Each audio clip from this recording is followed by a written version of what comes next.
Hey guys, welcome to another episode of Beck's Communication, Business English Communication Specialist. And as always, if you're looking to improve your business English and communication skills, send me a quick email. My email address is in the description below. And with that, let's get to today's topic. When do we use if and when do we use when? That's the question that this video is going to answer. This topic came up a couple weeks ago and it exploded into this battle of the if people versus the when people. And this video is going to answer that question. When do we use if and when do we use when? So this drama, this battle started over the following translation. This sentence was going to be on a sign informing visitors that only 3 people are allowed in the reception area at one time. Now, the first translation used if. If there are 3 people in the reception area, wait outside. The second translation used when. When there are 3 people in the reception area, wait outside.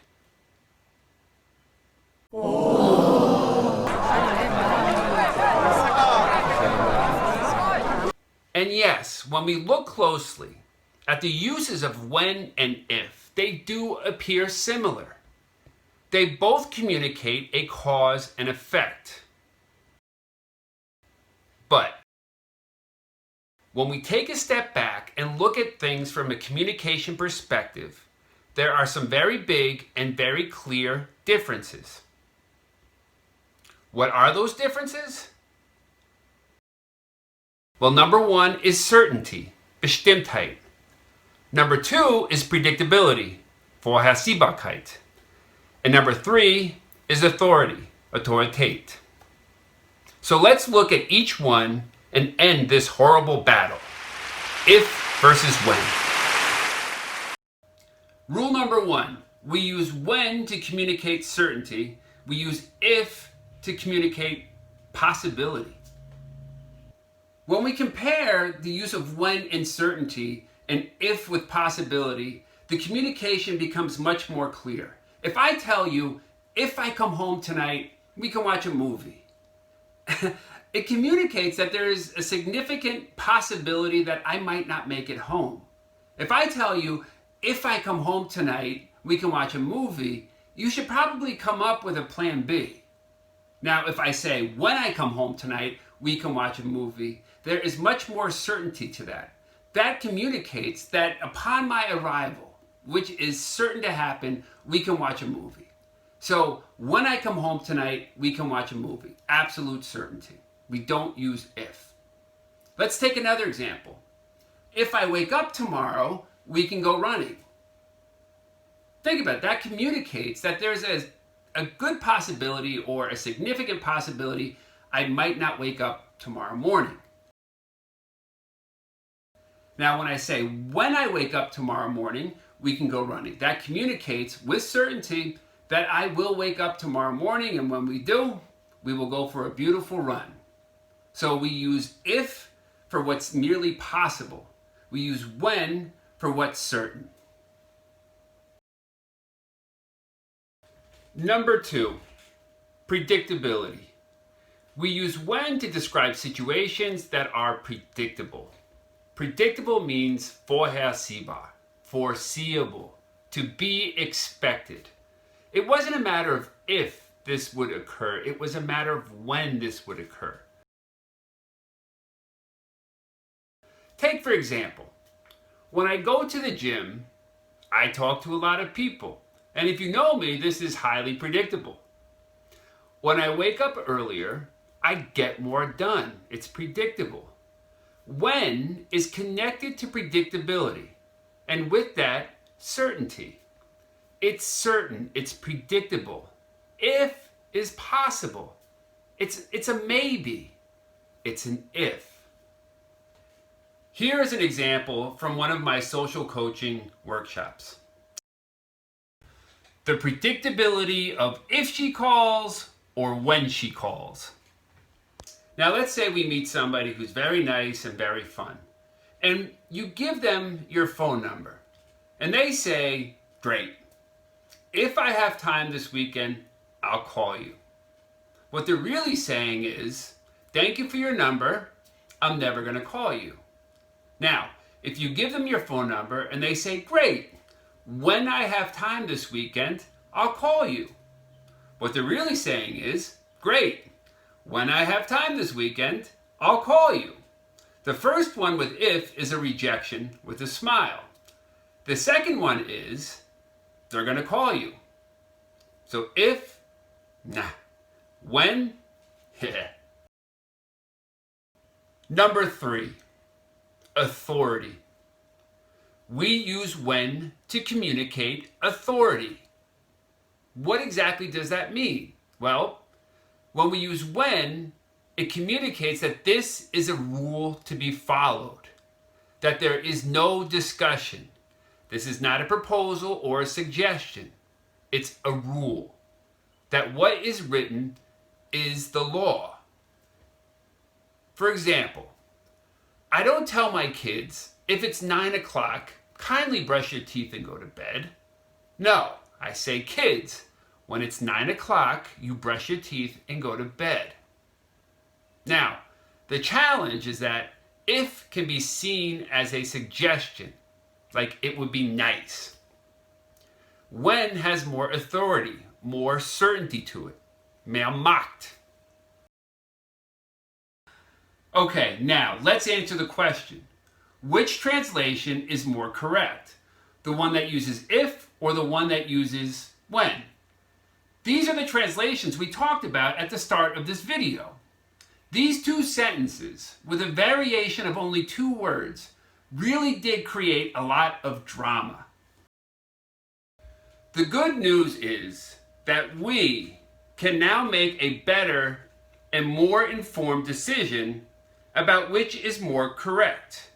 We now know that the 3 main differences between if and when have to do with certainty, predictability, and authority. We use if to communicate possibility.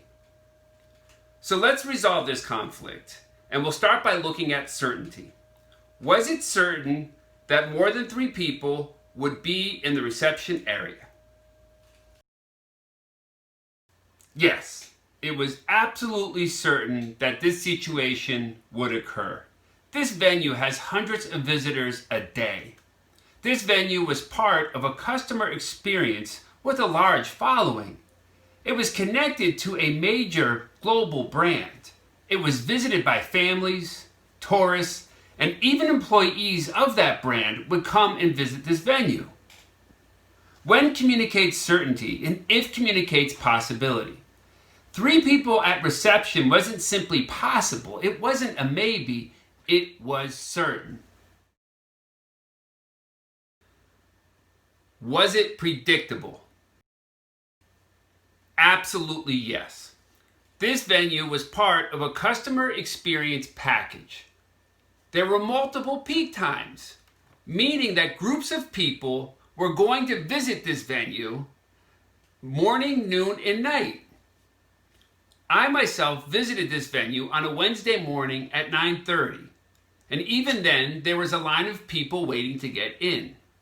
This venue is also used for company events and events for children. It wasn't a matter of if this would occur. It was a matter of when this would occur. So yes, it was absolutely predictable that groups of people would be in the reception area. Finally, were they communicating with authority? The answer is absolutely yes. This is not a suggestion. This is a law. It is required by law. It is punishable by law. This is also a health and safety issue. There is no discussion. More than 3 people in the reception area is forbidden. It's not allowed. Were they communicating authority? Absolutely yes. Now, based on all these facts, when is clearly more appropriate for this sign? Well, this video certainly covered a very complicated topic. The uses of if and the uses of when do overlap, and this of course creates a lot of confusion. So this video focused on the differences in the hopes that it would give you the understanding and the confidence in your ability to use these terms and your ability to communicate more effectively. So when I evaluated that translation at the beginning of this video, I used the criteria of certainty, predictability, and authority. And using that criteria, when is clearly the more appropriate choice. I hope you guys enjoyed today's video. If you did like it, please push the like button below. Also, if you have any questions or any requests for new topics, my email address is in the description below. I've also included a summary of today's topic with a few translations to help simplify this learning process. Any comments or questions in the comment section, I do promise to get back to you guys, all right?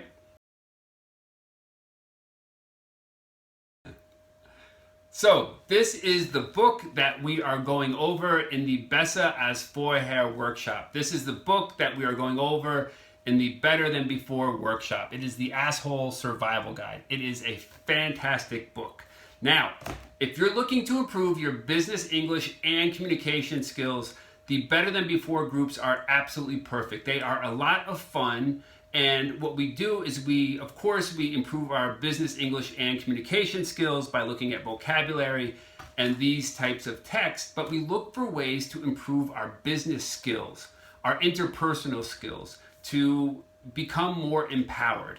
So you improve your language skills, your communication skills, and you also become more empowered as an individual.